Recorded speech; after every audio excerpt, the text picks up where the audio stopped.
Oi, alô, alô, estamos ao vivo? Que bom, que bom, que bom. Hoje é quinta-feira, hoje é dia das lives do Observatório de Fortaleza. É uma alegria estar aqui com vocês, porque nós somos uma rede de observatórios que cada vez mais estamos todos conectados, estamos em rede, porque queremos observar, né, especialmente nesse momento, esse grande fenômeno que nós estamos vivendo, que é a pandemia, que nos afeta a todos no planeta. E, ao mesmo tempo, queremos pensar cidades, queremos pensar políticas públicas, queremos pensar fatos políticos, queremos entender, né, o que é que nós estamos vivendo nesses tempos tão duros, tão difíceis, né? Então é uma alegria estar aqui. Vejo aqui queridos amigos que estão entrando aqui, que estão conosco. Acho que daqui a pouquinho a gente vai ter aí também a presença do nosso querido amigo Zé Márcio Barros, do Observatório da Diversidade Cultural da Universidade Estadual de Minas Gerais.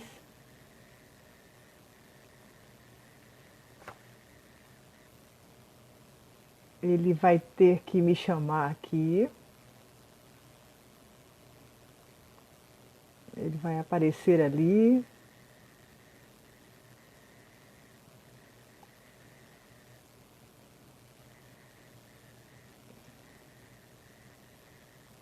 Vamos ver se ele aparece.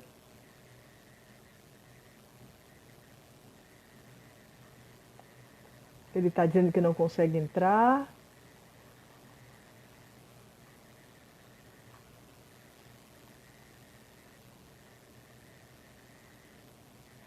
Vamos ver o que é que acontece. Zé Márcio, cadê você?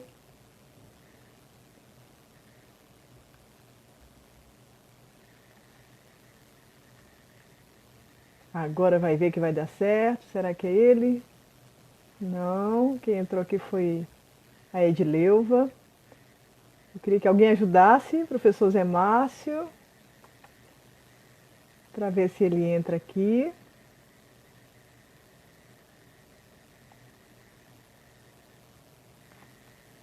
Continuo sem ter acesso ao professor Zé Márcio.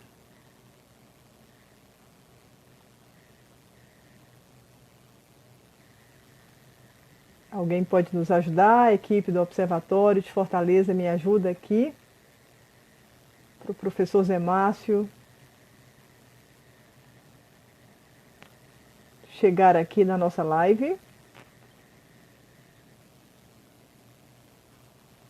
Alguém explica para ele como é que ele solicita.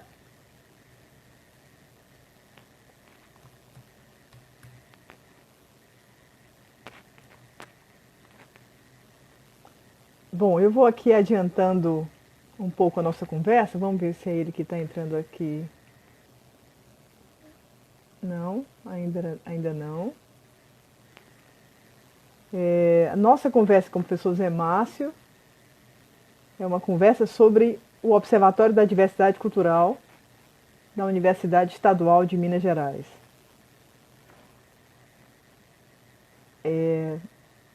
Eu acho que o professor Zé Márcio, ele também não é um homem de lives.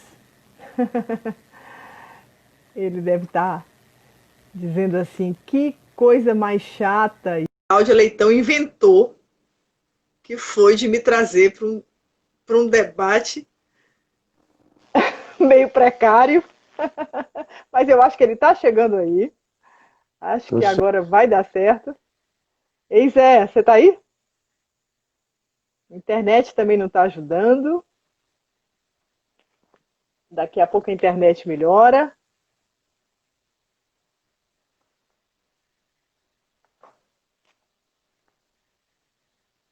Agora sim! Ufa! Ufa! Eu lhe dou trabalho, não é, meu amigo? Que amiga Não, chata! querida.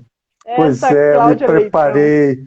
me preparei para não cair nessas pegadinhas da tecnologia, mas chega Isso. na hora É H, sempre. é Não sempre, se né? preocupe. Não se preocupe É, que faz mas, parte. Nosso público mas nós já tá habituado. mas nós vamos superar isso uma hora. Vamos. Com certeza. O mundo não vai ficar É, assim. Mas, por enquanto, a isso, gente vai, não é? Vai fazendo aqui do limão uma boa limonada, né? Mas isso, primeiro sem assim, dúvida, Zé, querida. é te dizer assim, da alegria, da honra, da gente se aproximar, não é? Nesses tempos Uhum, difíceis aí, onde as relações são uhum, remotas e tecnológicas. Mas, enfim, a gente já está conectado há muito tempo, mas eu acho que faltava uhum, uma conversa. Há muito tempo que eu venho prometendo aqui ao público cearense que a gente queria conversar com o Observatório da Diversidade Cultural, não é, da Universidade uhum, Estadual de Minas Gerais, que você tão brilhantemente lidera. E dizer que a gente tem procurado nessas quintas-feiras, Zé Márcio, construir um grande programa de observatórios que estão em rede.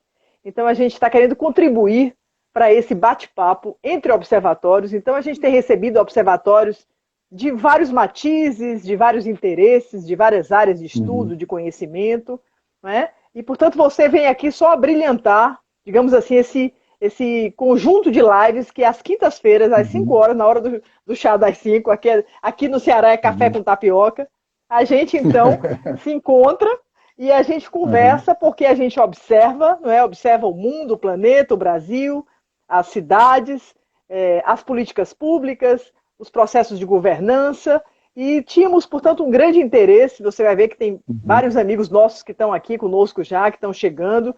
Quando eu fiz a divulgação do flyer com você, todo mundo ficou maluco, porque todo mundo queria participar e ver você e ouvir você.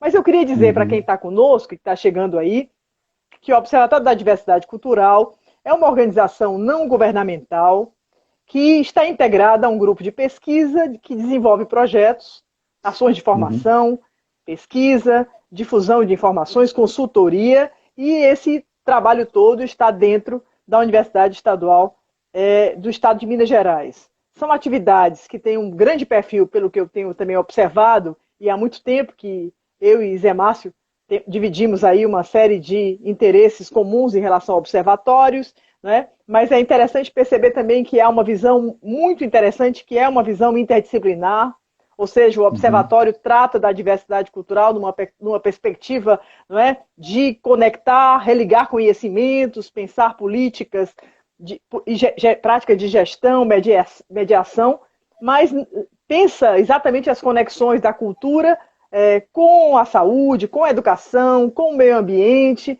e isso nos interessa muito. Penso que cada vez mais, como diz o nosso querido Edgar Morin, a gente tem obrigação uhum, nesse planeta que daqui a pouco a gente acaba com ele, acaba com a gente, da gente uhum. religar o que nós separamos, né?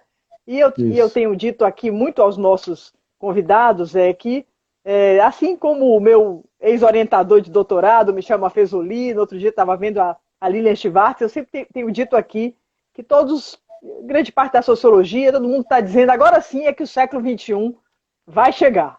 Né? Na verdade, nós Sem dúvida. precisávamos de um evento que nos demonstrasse, digamos assim, talvez o fim de uma era, né? Os estertores de uma Uhum, forma de pensar, de um modelo de desenvolvimento. Então, essas questões são importantes para a gente entender que o que nós estamos vivendo certamente é difícil, mas também é estimulante. A gente vai ter que uhum, mudar aí modelos de pensamento, vai ter que pensar, não é, rever o Estado, percebendo aí a sua incapacidade nesse momento, por exemplo, claro, de dar conta, não é, de toda essa fragilidade que o planeta se encontra, da grande desigualdade social que assola as cidades do mundo, e que o vírus somente revela o que há de mais monstruoso no que nós próprios construímos, né? Enquanto modelos e visões de mundo. E falar um pouquinho de você para passar a palavra para você. Depois a gente vai conversar um uhum, pouquinho. Eu vou ficar aqui atento ao relógio. Mas o Zé Márcio é professor do programa de pós-graduação em artes da Universidade do Estado de Minas Gerais, do programa de pós-graduação em cultura e sociedade da Universidade Federal da Bahia também. Atua nas áreas da gestão cultural, políticas culturais, diversidade cultural, processos de mediação e antropologia e comunicação, coordena o Observatório da Diversidade Cultural, integra o Centro de Estudos Multidisciplinares em Cultura, o CULT, o programa Pensar e Agir com a Cultura, e participa de uma rede que eu também tenho a honra de dividir, não é, um pouco com ele as reflexões, que é a rede de pesquisadores em políticas culturais. Temos uma revista indexada, que é a Políticas Culturais em Revista. Ontem mesmo eu estava avaliando um artigo muito interessante de uma professora, acho que de Brasília, sobre patrimônio cultural e o pensamento de Celso Furtado, especialmente pensando o IPHAN, no momento que o IPHAN tem sido tão atacado. Eu acho que a nossa revista ela tem um papel muito importante e oxalá ela tenha longa vida. Zé, eu fico aqui pensando que no quadro que nós estamos, e aí passo a palavra para você, de um país que trata hoje educação, ciência, tecnologia e cultura como três grandes inimigos, não é? Como três grandes ameaças, no momento exatamente dia 21 de maio, que é uma data tão importante, né, o Dia Mundial da Diversidade Cultural, a Secretaria Especial da Cultura extingue, não é, a Secretaria da Diversidade Cultural. Eu mandei um recado especial para o nosso querido Serginho Mamberti, que me respondeu dizendo: meu amor, isso tudo vai passar, não fique preocupada. E eu fico me lembrando, né, eu com ele ali, bem solidária, né, a essa extinção institucional. Juntaram lá imagina, com a economia criativa, não se sabe nem o que se está fazendo ali, mas na verdade é entender que no momento, não é, em que, né, se nós pensarmos de 2001 pelo menos para cá, não é? 2001 com a Declaração Universal, não é, sobre a diversidade cultural, 2002 a cúpula de Joanesburgo, não é, que já vai tratar ali o começo da Agenda 21 da Cultura, 2003 a Convenção para a Salvaguarda do Patrimônio Cultural, uma convenção também, um documento também muito importante, que vai colocando a cultura no lugar do desenvolvimento das nações, não é? O lugar da cultura para pensar já o começo de uma visão de desenvolvimento sustentável, não é? Depois a gente tem, em 2005, a Conferência Geral da Unesco com a Convenção sobre a proteção e a promoção da diversidade das expressões culturais. Nessa agenda, aí realmente o Brasil já entra brilhando, não é?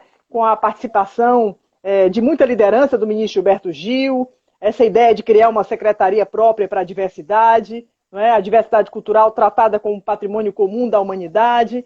E aí a gente tem outros momentos, não é? Passando aí, eu não vou falar sobre isso aqui, mas 2013, eu quase tive nessa declaração, mas a Marta Suplicy não me deixou ir, que era em Hangzhou, não é? Onde ali 2013, 2014, as discussões sobre cultura vão para a área do desenvolvimento sustentável, aparece a Declaração de Florença, e aí há uma frase que soa, não é? O futuro que queremos inclui a cultura. Eram as primeiras discussões nessa perspectiva do desenvolvimento sustentável, que eram preparatórias para a gente pensar tanto os objetivos do milênio e depois a Agenda 2030 para o desenvolvimento sustentável, que agora está querendo realmente trabalhar os seus indicadores, não é? Para pensar a cultura. Já que, até provocando você, é engraçado que tanto nos objetivos do milênio quanto na Agenda 2030, no cabeçalho dos objetivos, a palavra cultura não aparece, não é? Não aparece. É um aspecto interessante que nos provoca também. E ela está ali subreptícia, costurando objetivos, não é? Mas nesse momento, num contexto planetário que estamos, de crise de modelos, onde os processos globalizatórios estão revelando aí a sua face dantesca, não é? Em termos de concentração de renda, né, de grandes empresas transnacionais que não estão preocupados, né, em resolver a desigualdade social. Como é que você vê essa pauta da diversidade cultural, Zé Márcio? Queria passar a palavra para você. Tá bom, querida. Muito obrigado. Eu queria agradecer em meu nome pessoal e em nome de toda a equipe do Observatório. Acho que é uma oportunidade muito boa e muito oportuna, né, de conversarmos sobre a questão da diversidade cultural.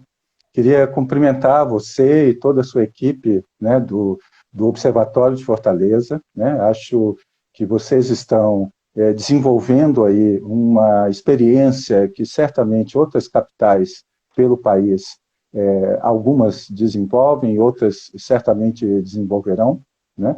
Acho muito importante, nós precisamos, né, muito de traduzir as informações em conhecimento e o conhecimento em ações que possam subsidiar o enfrentamento dos mais urgentes e os mais crônicos problemas desse país, né?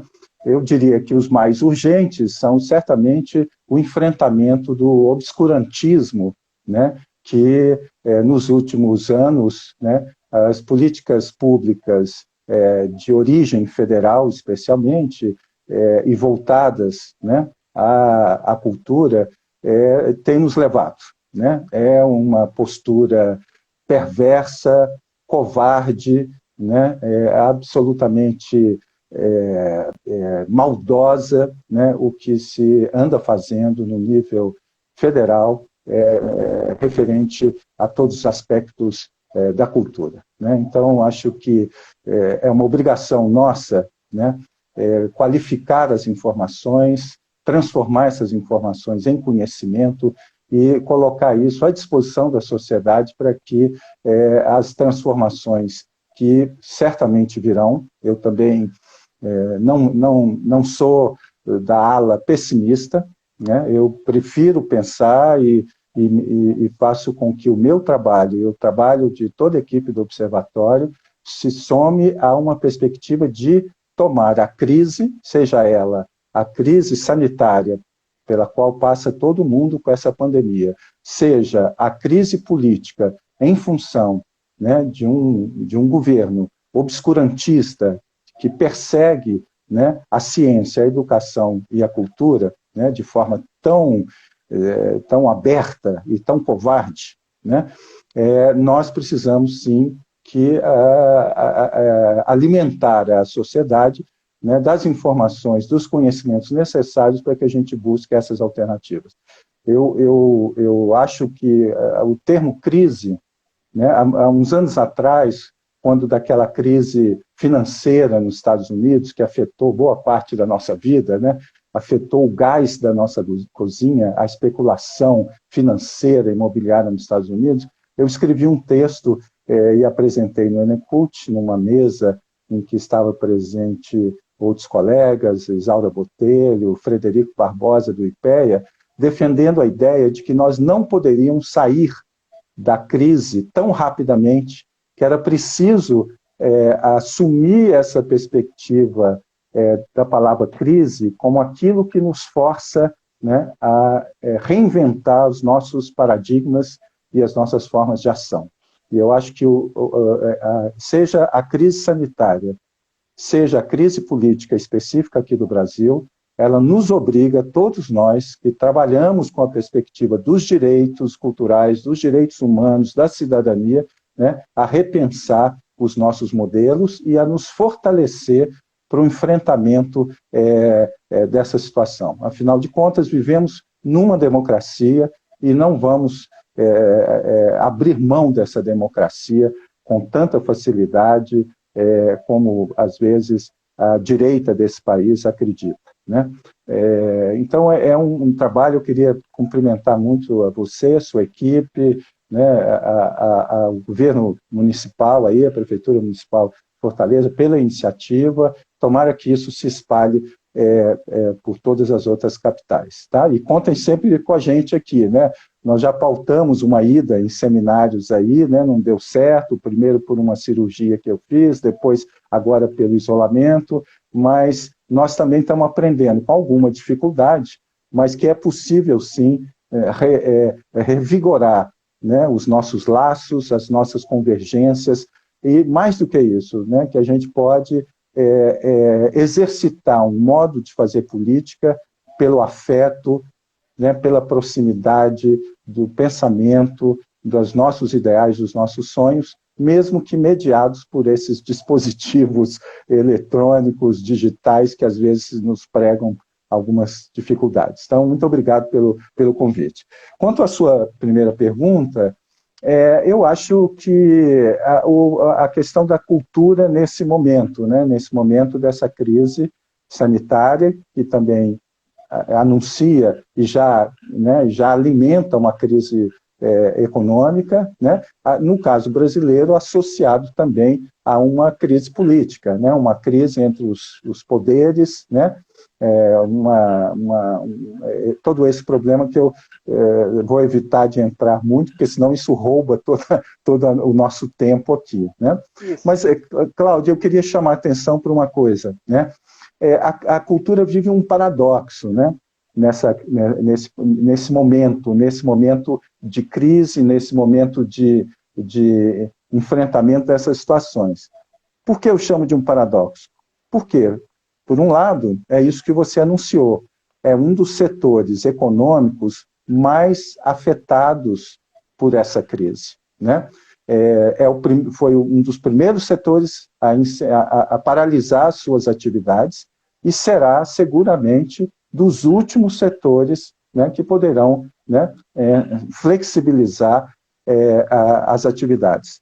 Em função de quê? Em função da própria natureza da atividade cultural, que é uma atividade que pode ser mediada por esses dispositivos tecnológicos, mas a cultura é essencialmente o lugar do encontro, né? O lugar do exercício de uma cidadania pelo encontro, pelo afeto, pela proximidade, pela emoção, né?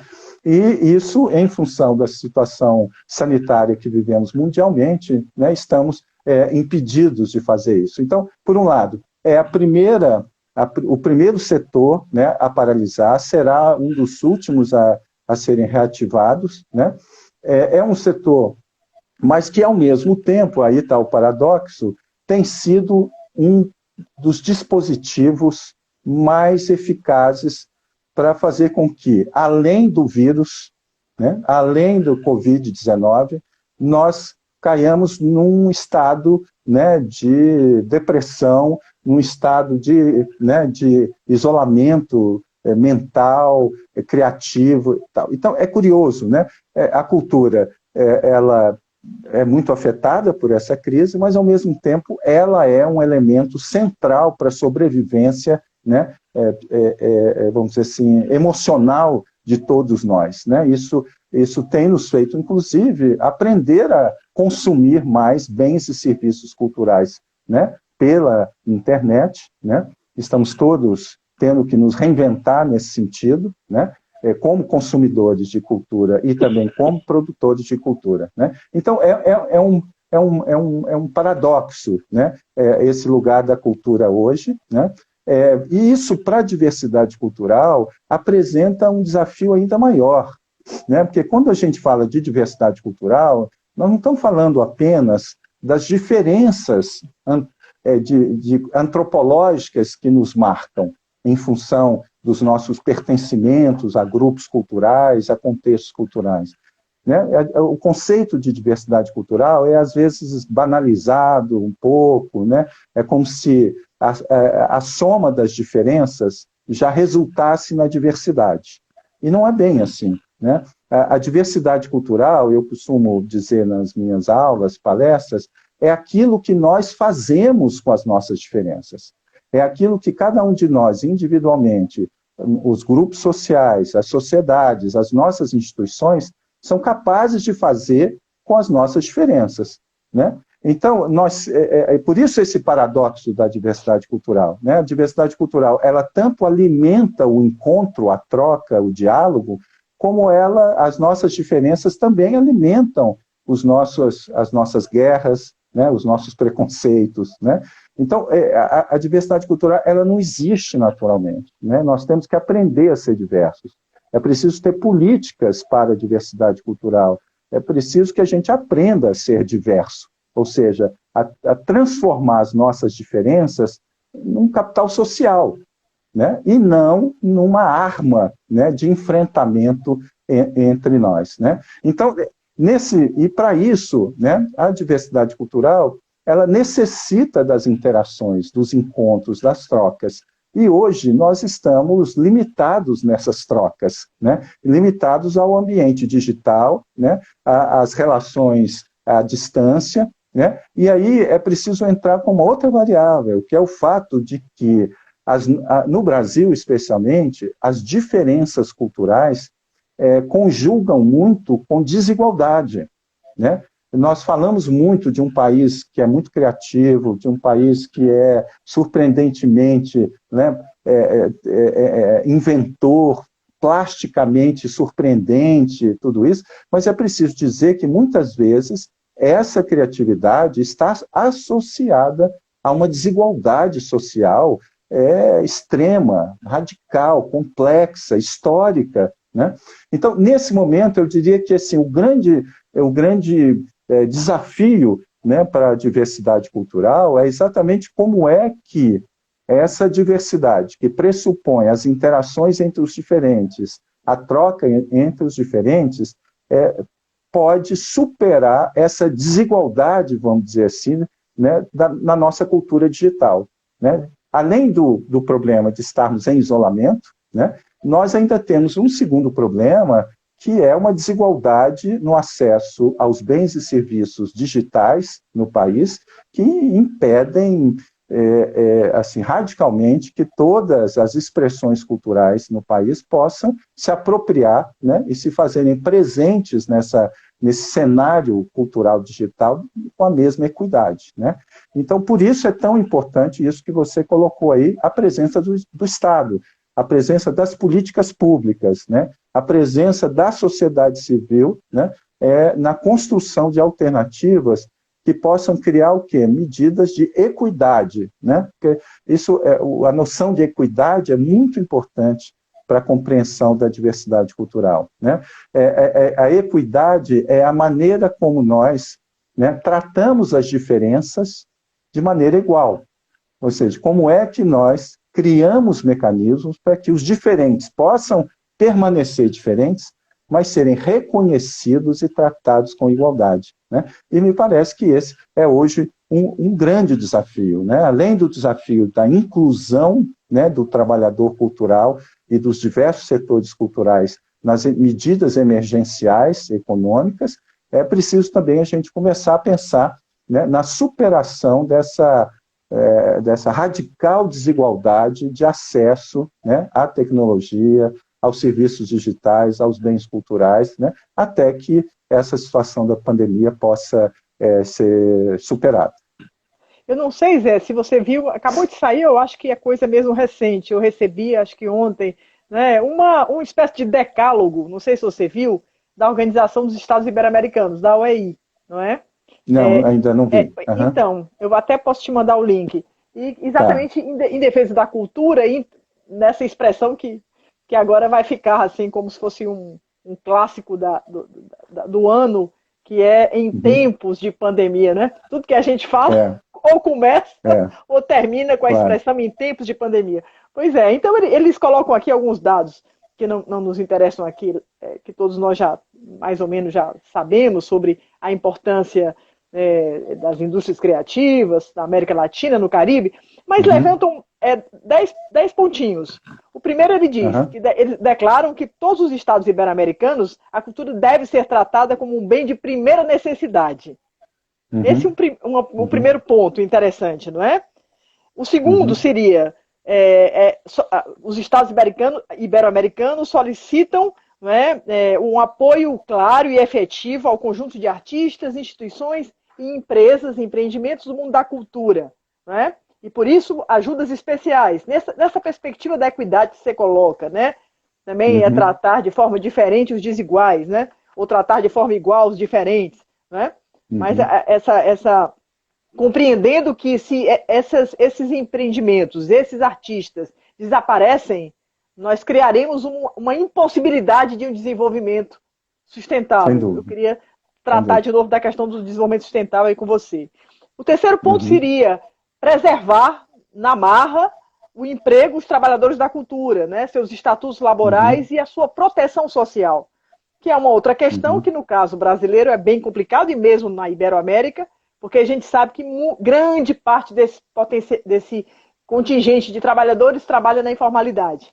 Né? Então, esse é um outro aspecto que a gente sabe que complica quando a gente pensa nessa valorização da diversidade. O quarto ponto seria reforçar os modelos de colaboração público-privada. Eu acho que o Brasil não andou nada, não sei o que é que você pensa sobre isso, né? Nesse sentido de pensar, né, um desenvolvimento, né, pela cultura. E aí todo mundo entender que isso é do interesse da iniciativa privada e do poder público. O quinto ponto, eles falam, a OEI diz que é preciso potencializar o papel dos serviços públicos na distribuição, no compartilhamento desses bens e serviços, né? Apoios especiais de comunicação. Significaria criar os canais mesmo de que aquele que cria possa produzir e possa distribuir, que é um outro problema grave que a gente sabe, né? O sexto ponto seria incentivar processos de cooperação cultural para reativar mercados, né? Antes, durante e, logicamente, depois da crise. Né? Como tratar essa cooperação cultural de um outro lugar, não do lugar tradicional dela. O sétimo ponto seria, aí vem o que você acabou de dizer, um futuro cada vez mais digital. Parece aí, viu, Zé, que a gente não vai mais escapar, não é, de realmente pensar não somente da transformação de um produto cultural, não é, em um produto digital, mas também de pensá-lo já digitalmente. Né? Quer dizer, a própria natureza daquele bem se fazer dentro de uma perspectiva digital. E isso envolvendo museus, bibliotecas, arquivos, enfim, equipamentos culturais, programas. O oitavo ponto seria aproximar cada vez mais a relação da educação com a cultura. Talvez especialmente agora, nesse desmantelo da educação, que educação a gente vai poder pensar, não é? E que lugar a cultura poderia ter nesse processo de educação, já que a gente começa a ver que esse sistema de ensinar por disciplinas, essa lógica compartimentada das ciências de um lado, as humanidades do outro, cada vez menos importantes, etc, etc. O nono ponto seria aprofundar os processos. Aqui é engraçado, né? Eles sempre falam processos de defesa dos direitos de autor e da propriedade intelectual. Que é engraçado a OEI falar disso, dessa forma, porque ela não aprofunda o conhecimento coletivo, né? E a proteção coletiva. Não se refere a isso, mas está sempre ali na discussão do combate à pirataria. Não é? E o último ponto seria apoiar o chamamento das lideranças políticas para entender. Acho que chamar o Bolsonaro é melhor não chamar. Né? Porque eu acho que não, ele não vai gostar dessa conversa. Mas eu acho que esses pontos são bons motes, não é? Até para a gente entender que essa Ibero-América, não é? Se ela quer se afirmar com um modelo de desenvolvimento, isso mais sustentável, mais justo, não é? Com mais oportunidades, com menos injustiças, não é? Eu vejo aqui, Zé, o que eu estou pagando aqui em Fortaleza com essa cidade desigual que é a minha cidade. Os números que eu tenho do observatório não me deixam sem dormir, porque nós sabíamos que se a pandemia chegasse, ela chegaria arrasando. Não haveria possibilidade, imagina uma população de 2.600.000 e tantos mil habitantes, né? Metade dessa população mora em 12% do território, aglomerado em situações de habitação precária, sem acesso a nada, numa barbárie, dominados pelo tráfico de droga, por uma série de facções. Aqui tem gangue própria, que tem característica diferente da facção. Olha, aqui é um negócio danado. Fortaleza, e Fortaleza, ano passado, eu me meti um pouco para participar dessa construção do dossiê da Unesco para ser cidade criativa do design, e a gente levou, e eu só me consolei porque Wuhan, lá na China, onde começou a pandemia, é a cidade do design. A cidade do Cabo, que é uma das cidades de maior concentração de renda do planeta, é a cidade do design. Aí a gente tem vontade de realmente perguntar e o que o design vai fazer, não é? Para realmente enfrentar essa desigualdade. E quando vejo lá o ministro da Educação dizer assim, eu tenho muita raiva desse negócio de povos indígenas, muita raiva desse negócio, né, de povos quilombolas. Esse ódio à diversidade, como é que você vê essa relação aí entre desenvolvimento, essas questões que eu coloquei aí da UEI, só para te dar um mote? Olha, querida, esse documento daí eu ainda não vi, porque como você sabe, eu sou professor e mantenho minhas atividades como professor, faço questão de atuar na graduação, na pós-graduação, e exatamente segundas e terças-feiras e até quarta de manhã são o tempo que eu me dedico a isso, né? Mas são pontos que dialogam muito de perto com os próprios pontos da Convenção da Diversidade Cultural da Unesco, né? Avança em alguns outros pontos que em 2005 não estavam colocados, mas são questões muito coerentes, né? Apesar dessas incoerências que uma delas você apontou, que está presente em todos os organismos internacionais, que é essa dificuldade de pensar a questão da propriedade intelectual, né, em modelos alternativos ao copyright, né,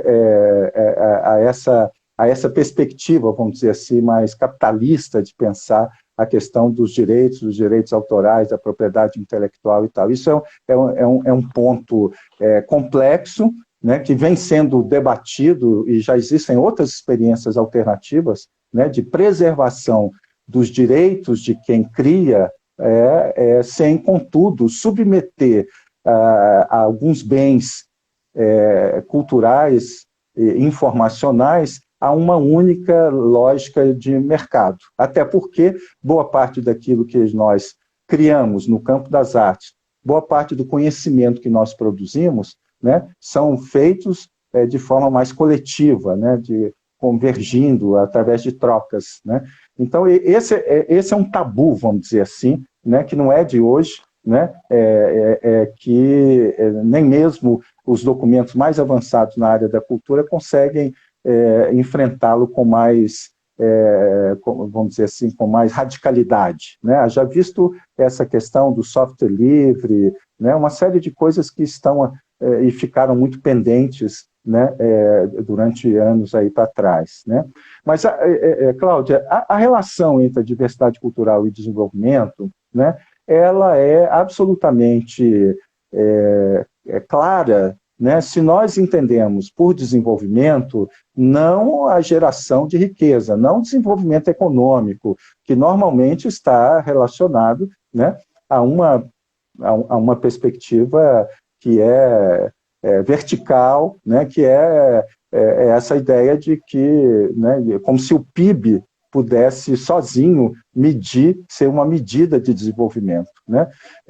Então, se nós entendemos por desenvolvimento dentro da escola do desenvolvimento humano, né, numa perspectiva que os economistas mais humanitários, progressistas, né, democráticos, né, já produziram tanto conhecimento acerca disso, né, o próprio Celso Furtado, que é uma referência muito grande para você pessoalmente e para todo o seu trabalho no Ministério da Cultura, na criação, né, da Secretaria da Economia Criativa, que eu tive o prazer e a honra de colaborar nesse sentido, né, como Amartya Sen, como Klicksberg, como vários outros autores, é a ideia de que desenvolvimento humano só se faz conjugando, né, liberdade política, né, cidadania, né, e igualdade socioeconômica. Do contrário, nós não estamos falando de desenvolvimento, nós estamos falando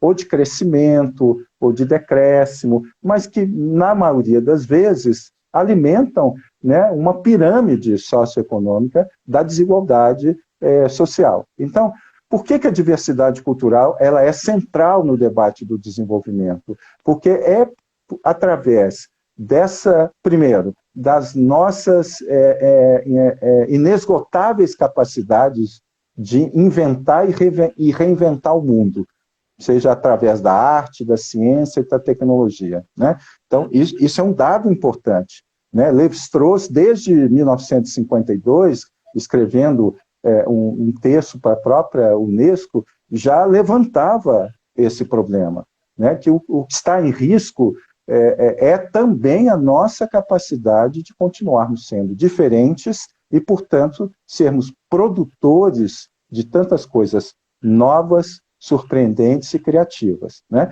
A gente não nasce criativo, a gente não nasce inovador. Ou a gente tem a oportunidade, por meio da educação formal e informal, de criar essas habilidades e essas competências, ou nós seremos reprodutores de modelos a vida toda, né? Então, primeiro, essa dimensão da importância das diferenças como sendo, vamos dizer assim, a matéria-prima que nos fazem olhar para a mesma coisa, enxergar questões tão diferentes e soluções tão surpreendentes para tudo.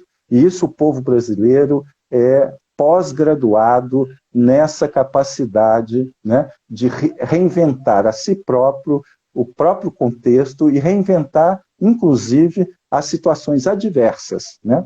Porém, não basta só a gente ser diferente e criativo, né? É preciso que a gente tenha um espaço, uma dimensão onde essas nossas diferenças, que alimentam criatividade, inovação e transformação, possam se transformar em modelos de trocas, né, em modelos de econômicos, entendendo a economia como o campo das trocas, e não apenas da geração de riquezas.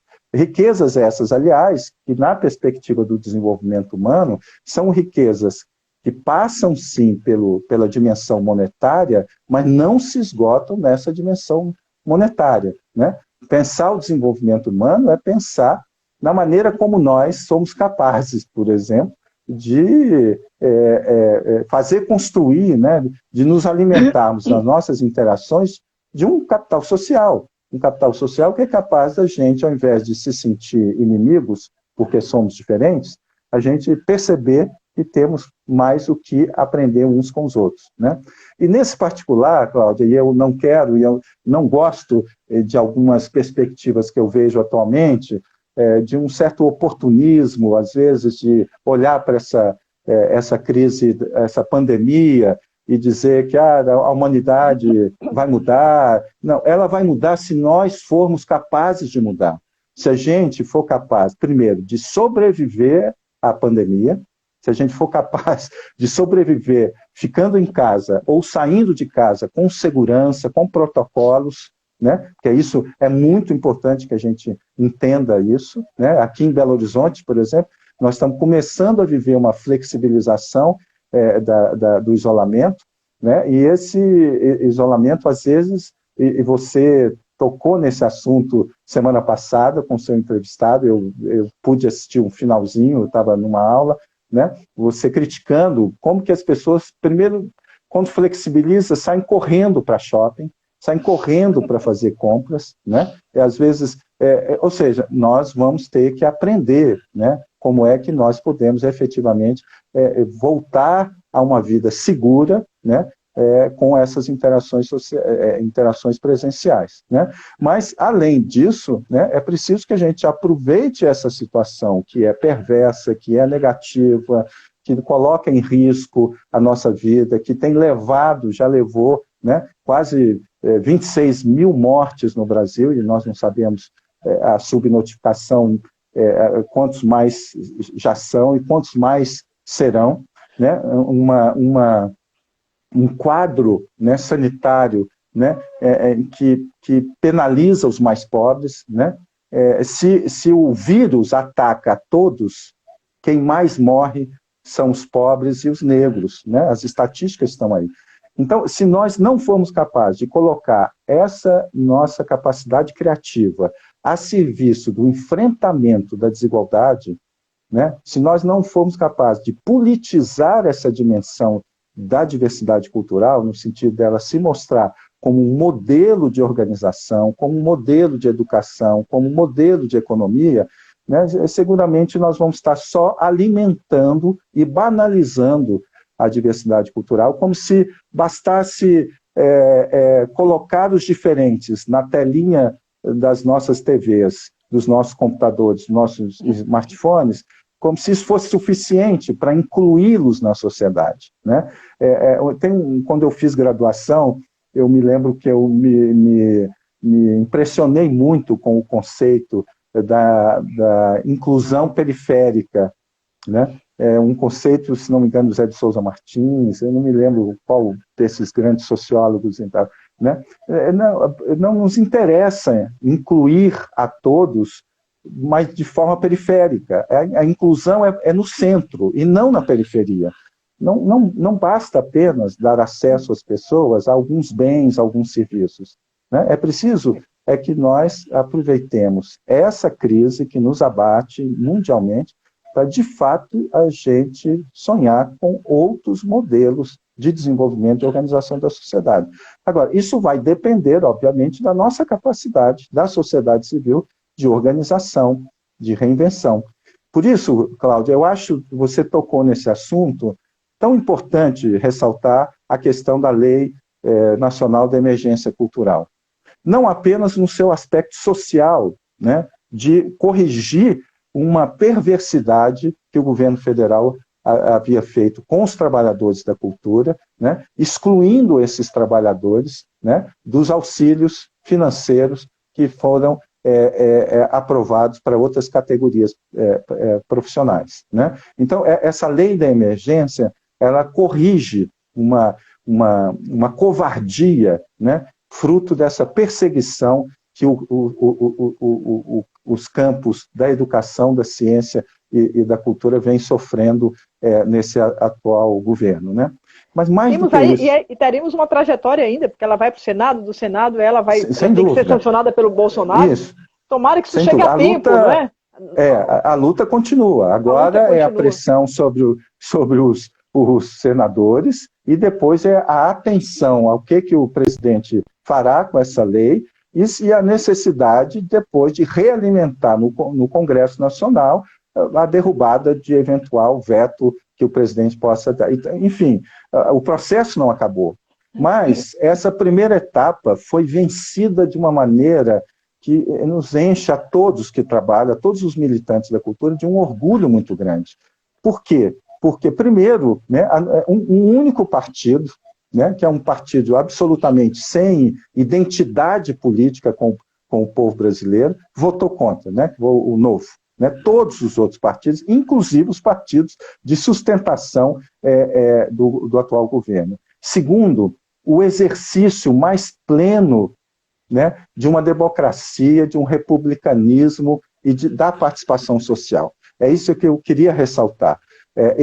Esse processo de construção, eu não estive à frente de nada, nem aqui em Minas, mas acompanhei todas, né, o uso da tecnologia da internet para as conferências nacionais, para as conferências estaduais, a busca do consenso, o trabalho que as duas deputadas, especialmente a Benedita, né, e a Jandira, fizeram para costurar acordos, né, interpartidários, de localizar o que era mais essencial na proposta, e o mais importante, né, a perspectiva de mostrar, de aprovar que esses recursos, né, que podem chegar até 3,5 bilhões de reais, eles vão ser descentralizados para os estados e municípios, que é lá onde a cultura e as pessoas vivem efetivamente. E será lá que esses recursos serão distribuídos, né, que esperamos da melhor maneira possível. Eu fico achando, né? Eu tive numa live com o Guilherme Varela, querido, nosso amigo, né? Eu assisti. Eu assisti, com muito prazer, no foi Sesc, bacana, né? São Paulo. Exatamente. Foi ótimo. E eu acho que tem uma coisa mesmo, que eu acredito que depois da pandemia, ninguém mais tem coragem de querer acabar com o SUS, não é? Ninguém mais tem coragem. Nem os ricos têm coragem, porque eles sabem que na hora H o SUS é essencial, porque nós temos ali há um sistema, não é? E esse sistema foi apequenado, destruído, reduzido, mas ele e ele pode ser muito mais. É uma questão de vontade política. E eu acho que portanto, eu não sei, eu vejo a questão ambiental como vindo agora também a cavalo, né? Eu vejo aí o Krenak, que está também abalando aí com as suas lives e as suas conversas, seus livrinhos geniais, né? Falando aí sobre um mundo outro que não o que a gente construiu, esse mundo, esses processos todos aí, esse sistema econômico global e essa forma industrial de se padronizar desejos, sonhos, consumo, objetos, né? E essa coisa que criou pessoas domesticadas e totalmente... hoje é isso, você sai de casa e deseja ir para o shopping. Quer dizer, pobre ser humano, onde chegamos, né? Onde chegamos nessa domesticação, nesse processo de passividade no qual a gente foi colocado, né? Por essa indústria cultural, por essa indústria da comunicação, por essa deseducação, por tudo que a gente está vivendo. Eu vejo aí 3 oportunidades. A gente está caminhando para o final, mas eu queria passar a palavra para você. Não, primeiro, de dizer assim, eu acho que tem aí uma onda interessante agora. Se o SUS, se a saúde entra num debate como dizendo assim, opa, a gente vai embora se a gente não cuidar de uma saúde que seja mais ampla e que permita realmente que todos sejam tratados, né? Isso é bom para a economia, porque também se não tiver quem trabalhe, a economia também vai dançar. A questão ambiental está vindo a cavalo, porque dentro da lógica da terra plana e de todos os obscurantismos, essa questão do aquecimento global está aí colocado e vem, e vem. Não sei se vamos pegar a nossa geração ainda ou se serão nossos netos e filhos que pegarão, mas aí a coisa vem braba, né? Então a gente também vê a questão do meio ambiente sendo colocado nessa perspectiva da sustentabilidade. E eu acho que é a hora e a vez da cultura, né? Eu tenho escrito aí um pouquinho sobre isso, no outro dia até Humberto, acho que ele está aí com a gente, Humberto Cunha, tive num seminário lá na Unifor, acho que foi no ano passado, e eu tentava pensar essas relações entre cultura e desenvolvimento, cultura para o desenvolvimento, porque as convenções elas vão tratando dessas formas, né? Mas, na verdade, falta ainda, e talvez essa é a questão também da Agenda 2030, que é pensar a cultura como, não é para. Isso. Não é? É, na verdade, que ela seja essa base que trate mesmo, como está lá no framework da Unesco, não é? Patrimônio cultural, a natureza está dentro. Não há mais, não é? Como separar essa natureza da cultura, dos povos que ali estão, dos saberes e fazeres, de tudo que está ali, né? Das nossas riquezas, desse celeiro maravilhoso, que até um dia desse a gente se ufanava de que ninguém mexia nisso. E agora a gente vê o genocídio indígena, não é? Uma série de perdas que são rápidas, né? São muito rápidas. Essa diversidade ela pode se esvair das nossas mãos, né? Ao mesmo tempo, é um Estado que é incompetente de um lado, que quer ser neoliberal do outro, né? E uma sociedade que você tem que reagir, tem que tomar o seu papel e não pode mais se esperar que isso também venha, não é? São coisas paradoxais, né? Mas eu devolvo para você a palavra, para você encerrar a sua fala. Tá bom, querida. Olha, eu tenho, e nós do Observatório, temos já há algum tempo, já realizamos 2 simpósios, né, durante o Enecult, que é um dos mais importantes eventos, né, que reúne pesquisadores, gestores, militantes da cultura, e nós já realizamos 3 simpósios exatamente sobre essa temática da diversidade cultural e desenvolvimento, né? Agora não sabemos como é que nós vamos daqui para frente renovar essa discussão, né?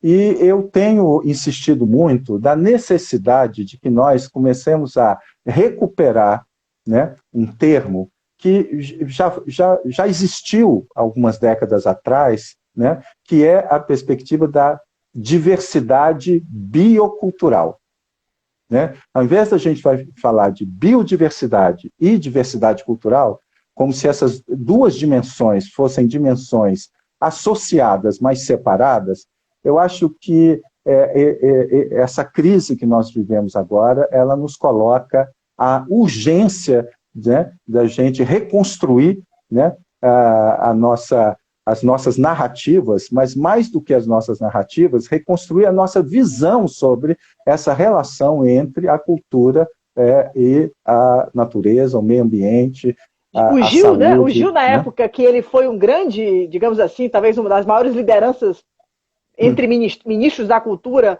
para aprovação, não é, da convenção, não é, da diversidade das expressões culturais, ele falava muito na expressão biodiversidade cultural. Exato, que exatamente vai ao encontro do que você está dizendo. Isso acho que é inevitável, é urgente, né? Isso já está presente em alguns setores, né? Eu acho que o pessoal da área do meio ambiente, da biodiversidade, fala mais da cultura do que nós da cultura falamos das questões ambientais. Exato. Eu até entendo isso, né, Cláudia? Dos anos 2000 para cá, todos nós que trabalhamos com a cultura entramos numa luta política para que a cultura fosse respeitada por si só, né? Ou seja, de defender a ideia de que desenvolvimento da cultura é desenvolvimento humano, que a cultura contribui, mas ela mais do que contribui, ela é um elemento central do desenvolvimento. E por isso, durante alguns anos, todos nós nos recusávamos a essa ideia de instrumentalização da cultura, até para que a gente pudesse contribuir para esse patamar elevado de se reconhecer a cultura, né? Eu acho que o momento atual é o momento da gente humildemente, né, reconhecer que o momento histórico é outro e que nós temos que efetivamente nos articularmos com os campos da educação, do meio ambiente, né, para que a gente possa, todos nós, sobrevivermos, né, e com políticas que enfrentam o maior problema, que é o problema da desigualdade, né? O que torna a situação do Brasil mais radical é esse problema, né, da desigualdade. Nós aqui no Observatório, eu estou vendo aqui que o tempo está acabando, né, que eu queria, inclusive, convidar a todos que estão assistindo essa live e agradecer a presença de todos, queridos, conhecidos e os não conhecidos da gente, convidar para que conheçam o Observatório da Diversidade, né, o site do Observatório, né, que é www.observatoriodadiversidade.org.br, porque nós trabalhamos exatamente com essa perspectiva. Nós temos lá muitas informações, livros, publicações, fazemos atualizações, essa mediação de informações para qualificar as informações, né, acompanhamos, né, todo esse processo para qualificar a informação. Tem muitas publicações lá disponíveis, que podem ser baixadas gratuitamente, etc, etc. Né, nós estamos começando agora também, Cláudio, a mudar alguns projetos, de tal maneira que os cursos, você sabe que o Observatório trabalha com produção de informação, pesquisa e formação, né? Nós temos mais de 15 anos de experiência de formação de gestores culturais. Nós agora estamos pegando as nossas iniciativas de formação e, ao invés da gente contratar professores para dar aula, nós estamos pegando esses recursos e vamos abrir editais para ajudar nesse momento de crise econômica, de tal maneira, editais para videoaulas que serão os nossos alunos que darão aulas, não é, para que a gente possa fomentar a economia. Então, eu acho que é um momento de estarmos juntos, conceitualmente, com clareza, né? A gente permanecer com essa atenção teórica, essa atenção ética com as coisas, mas é hora da gente também alçar outros voos de articulação da cultura com outros campos, de reinventar a nossa prática. E, nesse particular, estamos todos juntos, né? E temos que permanecer juntos. Né, muito querida? Obrigada, professor Zé Márcio, meu amigo querido, parabéns pelo trabalho, viva o Observatório da Diversidade Cultural, cada vez mais importante e estratégico, né, para a gente pensar o Brasil e o planeta pós-pandemia, e o Observatório de Fortaleza está aqui sempre parceiro das suas iniciativas. Sim. Estamos juntos e misturados. Obrigado a todos que estavam conosco. E a gente vai estar aqui toda quinta-feira, às 5 horas da tarde, com as lives do Observatório de Fortaleza. É um prazer e uma honra ter dividido essa horinha com você, Zé Márcio. Muito obrigada. Eu que agradeço. Falou, beijo, querida. Pessoal. Um beijo. Um abração. Isso. Tchau, tchau. Um abração, gente. Tudo até a próxima. Bom. Valeu. Valeu.